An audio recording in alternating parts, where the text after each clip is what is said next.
Olá, boa tarde. A partir de agora eu te faço companhia com as notícias locais. Hoje é terça-feira, 26 de março. O Band Cidade começa com imagem ao vivo de Campos do Jordão. Nesse momento faz 19 graus por lá. Hoje à tarde a tendência é que o tempo fique mais fechado e as temperaturas não subam muito na região. Os detalhes da previsão do tempo já. Participe do jornal no nosso WhatsApp 99716-8021. Envie texto, fotos e vídeos pra gente. Seguimos juntos até a 1 da tarde.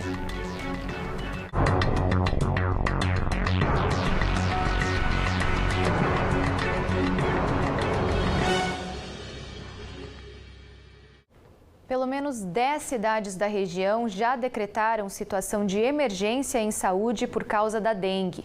A mais recente foi São José dos Campos. O município registrou nesse ano cerca de 16 mil casos e 2 mortes até agora. Ao vivo, a repórter Caroline Correia traz mais informações para a gente. Carol, qual que é a intenção do município com esse decreto? Boa tarde. É agilizar as compras de insumos. Carol, boa tarde para você, para todos que nos acompanham.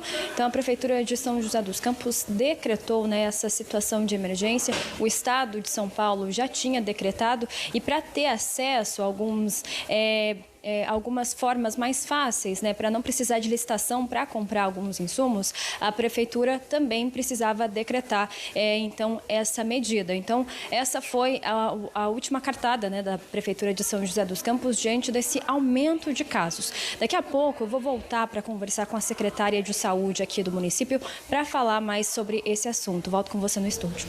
Perfeito, Carol. Até já então, a gente já conversa mais. Obrigada por enquanto. E a região está prestes a bater os 50 mil casos confirmados de dengue, segundo o painel da doença do governo estadual. Ao todo, foram registradas 21 mortes em 2024 até agora. Neste ano, a região contabilizou 49.391 casos confirmados de dengue, segundo o painel do governo do estado. Outras 25.500 notificações estão sendo investigadas. 21 pessoas morreram com a doença em 2024 e 58 óbitos estão em investigação. As cidades que mais registraram mortes por dengue até agora foram Jacareí e Taubaté, com 6 óbitos cada. 4 pacientes morreram com a doença em Pindamonhangaba, 2 em São José dos Campos, uma mulher em Tremembé, uma mulher em Cachoeira Paulista e um homem em Ubatuba, no litoral norte.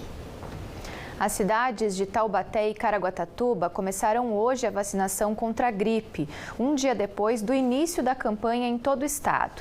Em Taubaté, as doses estão disponíveis em 32 unidades básicas de saúde e os horários você encontra no site da Prefeitura, que aparece aqui na sua tela. Em Caraguatatuba, todas as UBSs vão aplicar as doses das 8 da manhã às 4h30 da tarde.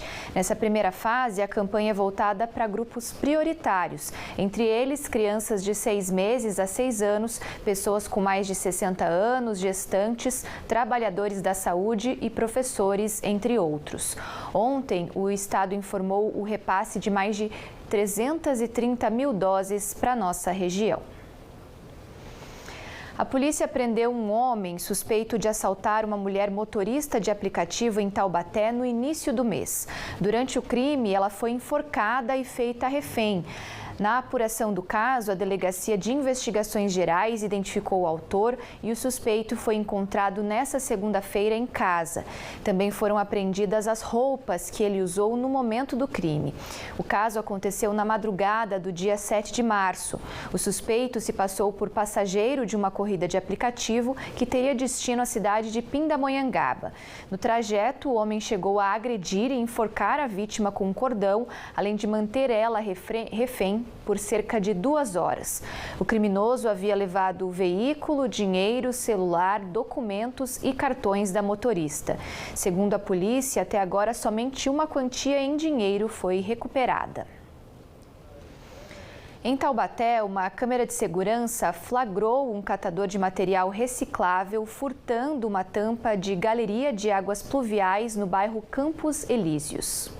As imagens mostram um homem recolhendo material em frente a uma casa da Rua das Camélias. Ele coloca o item no carrinho de recicláveis e começa a puxá-lo pela rua. O catador passa por cima da tampa do bueiro, segue adiante, mas depois volta de ré. Ele para o carrinho em cima do local e retira a tampa, deixando um buraco na via.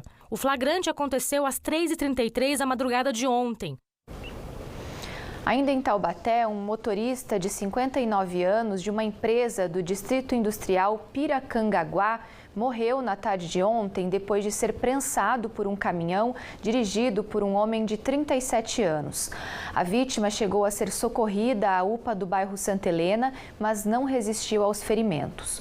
O caso é investigado pela polícia. Em Caçapava, um incêndio em uma residência mobilizou equipes do Corpo de Bombeiros nessa manhã. A casa fica na rua Padre Moacir Rodrigues e estava vazia quando o fogo começou. As chamas atingiram todo o imóvel, que ficou completamente danificado. O fogo foi controlado e as causas devem ser investigadas. E a Polícia Civil investiga a morte de um jovem de 18 anos, ocorrida no bairro Frei Galvão na noite desta segunda-feira, em Potim. Segundo o boletim de ocorrência, a vítima foi encontrada em frente a uma residência com ferimentos provocados por tiros. O óbito foi constatado no local pelo SAMU. Até agora, ninguém foi preso. O caso foi registrado na delegacia de Aparecida. Casos de estupro e assassinatos foram os crimes que mais aumentaram na região no último mês. Os números fazem parte do levantamento da Secretaria de Segurança Pública do Estado, divulgado nesta segunda-feira. Em fevereiro deste ano, a Secretaria de Segurança Pública do Estado registrou 25 homicídios dolosos, quando há intenção de matar. Uma alta de 13% em comparação a fevereiro do ano passado, quando foram 22 registros. O crime de estupro, incluindo casos contra vulneráveis, teve alta de quase 13%. Latrocínio, roubo seguido de morte, aumentou 8,6%. Foram 25 vítimas em fevereiro deste ano, contra 23 no mesmo período do ano passado. Já as ocorrências de roubo registraram queda de 17%. Os furtos também tiveram uma leve baixa, de menos de 1%. Agora a gente volta a conversar com a repórter Caroline Corrêa, que está ao vivo com a secretária de Saúde de São José dos Campos, para falar sobre o decreto de emergência em saúde por conta da dengue. Fala, Carol, é com você. Oi de novo, Carol. Bom, já vou jogar a bola para a secretária. Boa tarde. Secretária, o que é que muda, com essa determinação do Estado, desse decreto, de emergência? Na verdade, o decreto do Estado aconteceu no início de março, Ele é uma decisão, na verdade, administrativa. Ele não muda nos nossos afazeres, com certeza, nada. O que melhora muito é a questão de algumas possibilidades de aquisição de insumos, aquisição de serviços, que facilita porque não precisa mais seguir o rito de licitações, que é um processo mais demorado. Então, isso facilita nesse sentido e também em alguns movimentos com o próprio servidor que a gente, às vezes, é preciso fazer, chamar, convocar, suspender férias, Espero que a gente não precise fazer nada disso, que a gente possa enfrentar tudo isso com tranquilidade, e superar essa fase que realmente, nesse momento, começa a ficar um pouco mais preocupante, mas a gente tem muitas ações acontecendo, O dengário aqui na região sul foi em função do número de casos alto aqui da região sul, e essa linha de cuidado que nós formamos no dengário desafogou um pouco as outras portas e deu a possibilidade das pessoas procurarem numa linha um fluxo mais rápido. Assim será feito também em breve, talvez nessa semana ou na próxima, o dengário lá no HM, para ter esse mesmo cuidado com quem se apresente com sintomas. Diante do decreto, vocês não precisam da licitação para comprar os insumos, Como que está a questão também de teste rápido, Está precisando comprar mais, até mesmo chamar mais médicos para tentar dar conta dessa demanda? Sim, na verdade, isso a gente já veio dentro do plano de contingência, justamente por isso que a gente postergou, porque a nossa rede é uma rede robusta de saúde, tanto da pública quanto da privada, diga-se de passagem, Hoje a gente tem cerca de 125 pessoas internadas em São José, somente 17 estão no público, os demais estão todos no privados. Então, assim, é uma rede robusta e que a gente fez o estoque necessário para todo esse tempo, tanto não somente de testes, que é um diferencial da cidade, que a gente paga com o recurso próprio esses testes. Então, a gente tem uma migração de gente, muita gente, tanto de outras cidades quanto do privado, que nos procura em nossas portas para poder fazer o NS1.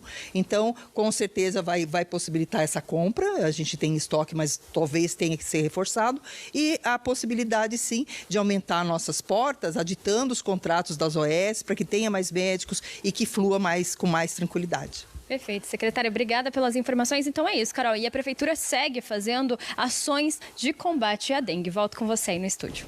Perfeito, Carol. Obrigada a você e a secretária também por ter nos atendido. Boa tarde. Jovem de 23 anos que foi encontrado morto dentro de um hotel no centro de São José dos Campos será velado na tarde de hoje em Toledo, no Paraná.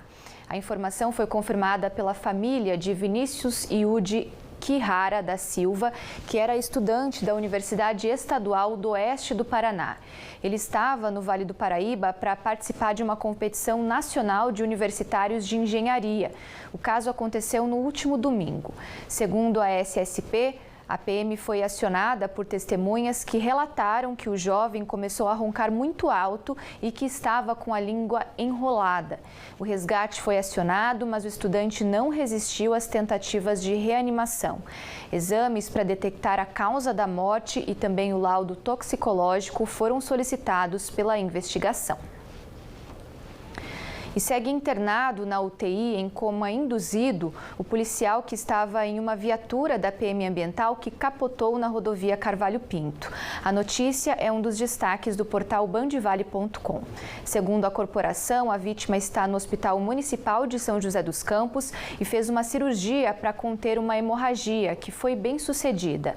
Já o capotamento foi no quilômetro 87 da rodovia na tarde de ontem, entre Jacareí e São José.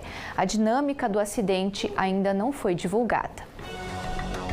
Band Cidade vai para a primeira parada. Logo depois do intervalo, tem estreia na tela da TV Band Vale.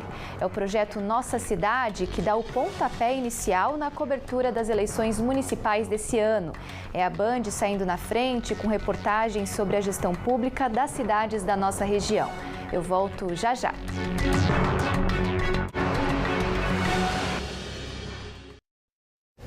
Band Cidade está de volta com a previsão do tempo para toda a nossa região.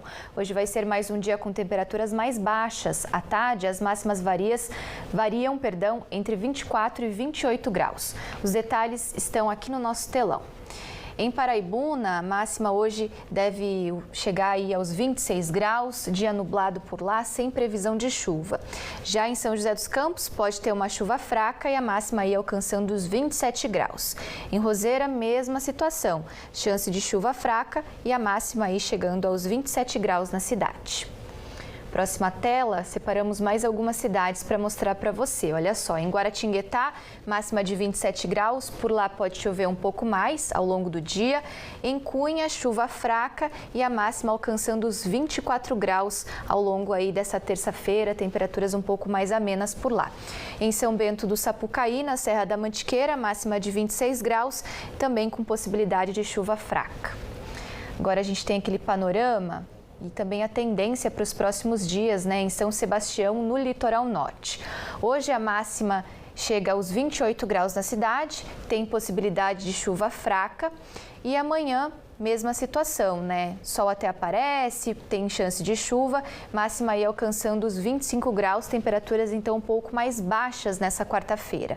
Quinta-feira pode chover mais, máxima de 25. Sexta-feira o sol aparece em alguns momentos, mas também tem possibilidade de chuva. E no sábado também, máxima aí no sábado um pouquinho mais alta, chegando aí aos 28 graus em São Sebastião. Estamos no ano eleitoral e em outubro os eleitores vão às urnas para escolher os futuros representantes para os municípios. Pensando nisso, a partir de hoje a TV Band Vale dá início ao projeto Nossa Cidade. toda semana iremos exibir reportagens sobre a situação das cidades da região com base em pesquisas realizadas pelo Instituto Áquila. A consultora em gestão pública é utilizada na formatação do Prêmio Cidades Excelentes, já considerado o Oscar da gestão pública.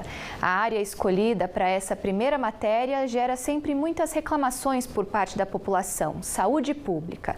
Em Taubaté, a avaliação da administração municipal em relação ao tema foi considerada crítica.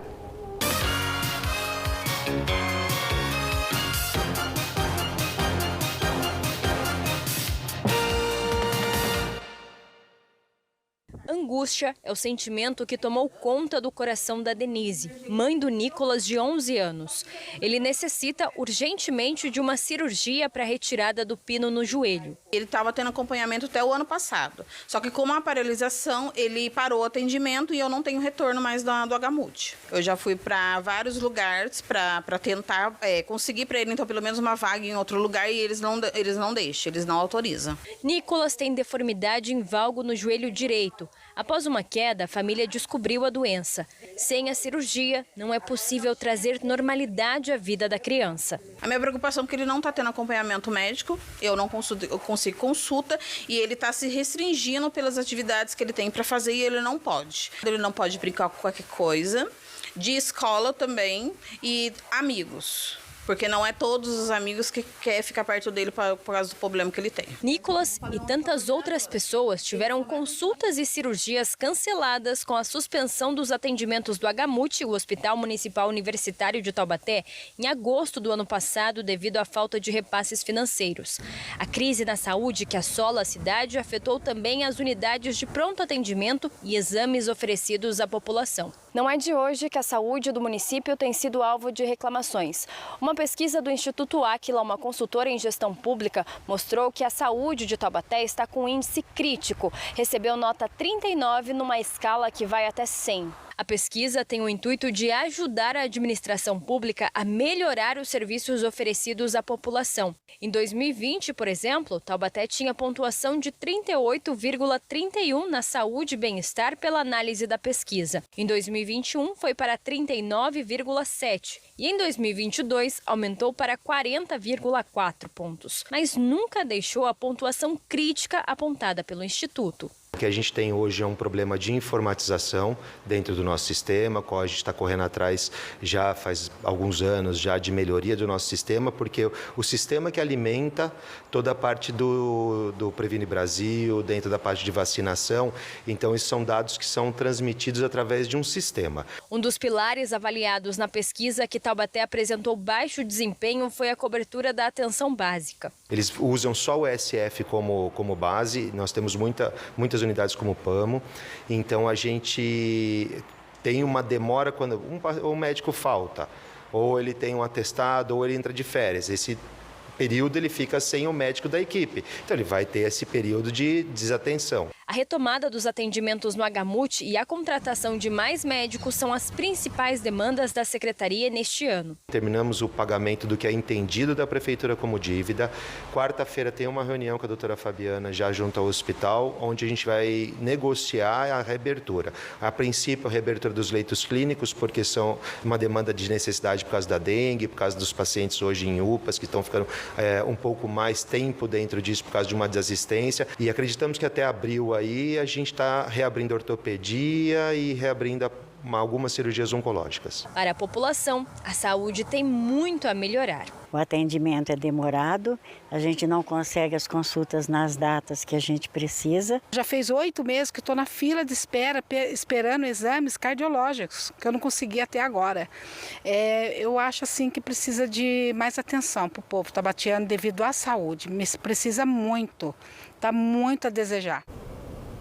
Sobre o caso do Nicolas, que você viu no início da reportagem, a Secretaria de Saúde de Taubaté informou que o HMUT irá entrar em contato com a família para reagendar a consulta.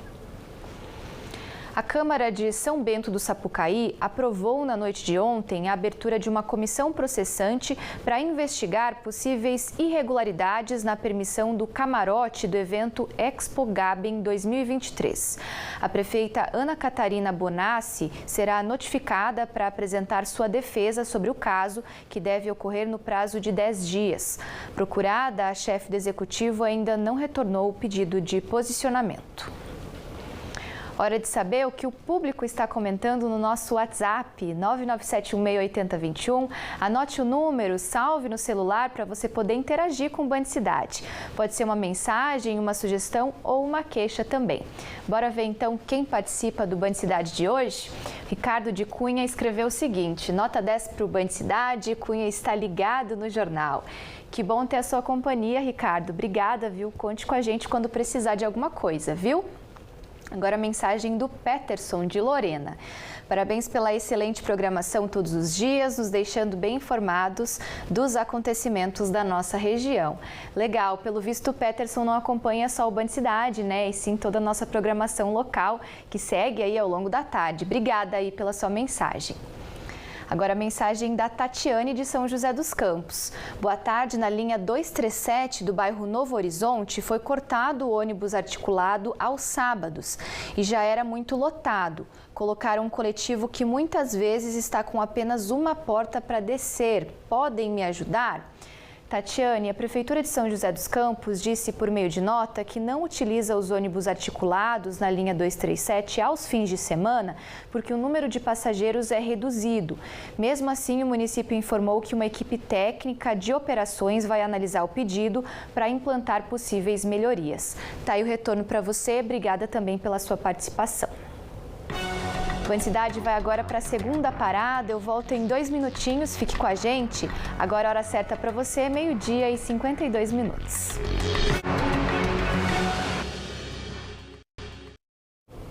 Amanhã, o aeroporto de São José dos Campos volta a operar voos comerciais e recebe o primeiro avião dessa nova fase. Serão voos diretos para o Rio de Janeiro, de onde os passageiros vão conseguir fazer conexões para outras capitais. Os voos fazem parte de uma retomada de investimentos no terminal. Ontem, o ministro de Portos e Aeroportos, Silvio Costa Filho, esteve na cidade para vistoriar a operação. Em visita técnica ao terminal de São José dos Campos, o ministro de Portos e Aeroportos, o Silvio Costa Filho, falou sobre a retomada de voos na cidade. Serão 3 frequências semanais de ida e volta para o Rio Galeão, no Rio de Janeiro. Depois da Gol iniciando essa operação, ampliar cada vez mais o número de voos aqui no município, sobretudo atendendo a região que representa mais de 3,5 milhões de habitantes. Eu digo sempre que na hora que o avião pousa, a cidade e a região decola e é fundamental para o Brasil. O vice-governador Felício Ramute também acompanhou a visita técnica no aeroporto. Ele comentou sobre a parceria entre os poderes para construir políticas públicas efetivas para a região. O planejamento futuro do aeroporto muda e divide a área militar e a área da Embraer para o lado direito, para quem olha deste lado da pista, e a área para civil ali próxima à rodovia dos Tamoios, próxima a Carvalho Pinto e da Tamoios. Com isso a gente faz essa divisão, consegue ter um fluxo melhor, tanto de carga quanto de passageiros. Agora, esse é um processo que deve acontecer paulatinamente. A primeira etapa é a etapa de cargas, já que o aeroporto, por incrível que pareça, já está ficando congestionado, com hoje, por exemplo, 2 aeronaves à noite aqui, 2 aeronaves de grande porte, e a área de carga precisa dessa expansão. Além da visita técnica que aconteceu aqui no aeroporto de São José dos Campos, entrou em pauta também a possibilidade do terminal aqui de São José se tornar o 4º aeroporto da região expandida de São Paulo. O planejamento de infraestrutura, ele é um planejamento de longo prazo, né? A gente tem que pensar em infraestrutura para daqui a 5, 10, 15 anos. E é exatamente esse o exercício que nós fizemos aqui hoje, né? Nós já temos uma área definida para a expansão do aeroporto. O aeroporto de São José tem condições de ser o 4º aeroporto da Terminal São Paulo. Nós temos espaço para isso, temos uma estratégia para isso e a colocação desse aeroporto é muito importante para ajudar São Paulo a desafogar o seu tráfego aéreo. Atualmente, 3 aeroportos, Guarulhos, Congonhas e Viracopos, compõem o eixo chamado de Terminal São Paulo. Juntos, representam aproximadamente 35% do tráfego aéreo do país. Em São José dos Campos, a previsão de investimentos durante a concessão, pelos próximos 30 anos, pode chegar a 120 milhões de reais. Ele é o 4º aeroporto do estado de São Paulo, um aeroporto importante para o desenvolvimento econômico, seja do transporte de carga e do transporte de passageiros. E você, já escolheu o seu destino para curtir o feriado de Páscoa? No litoral norte, Ubatuba é o segundo lugar mais procurado para a data. Para o feriado, a expectativa da rede hoteleira é de 98% de ocupação. Um site de reservas de hospedagem e passagens aéreas mostra que Ubatuba é o segundo destino mais procurado para Páscoa. Com mais de 100 quilômetros de costa, a cidade reúne 102 praias. Na lista estão também o Rio de Janeiro, o destino mais procurado. A capital paulista aparece em terceiro lugar, Porto de Galinhas, em Pernambuco, em quarto e João Pessoa, na Paraíba, em quinto. O Band Cidade de hoje chegou ao fim. Para rever as nossas reportagens, acesse o canal da Band Vale no YouTube. Uma boa tarde para você, te espero amanhã, 12:30. E agora você fica com a dupla do Falando Nisso, Lucas Sanseverino e Águida Queiroz. Boa tarde, pessoal, tudo bem com vocês? Oi, boa tarde, Carol, tudo jóia? Boa tarde, amigo. Boa tarde, minha querida, boa tarde, Carol. Boa tarde, Lucas. E aí, o que vocês prepararam para o programa de hoje? Olha, hoje a gente vai falar sobre algo que gostamos muito, principalmente quando a gente chega numa fase em que a idade a gente já começa a sentir os efeitos. Para mulheres 40 a mais, Carol, a gente vai falar tudo sobre nutrição, sobre alimentação e o que a gente precisa consumir, né?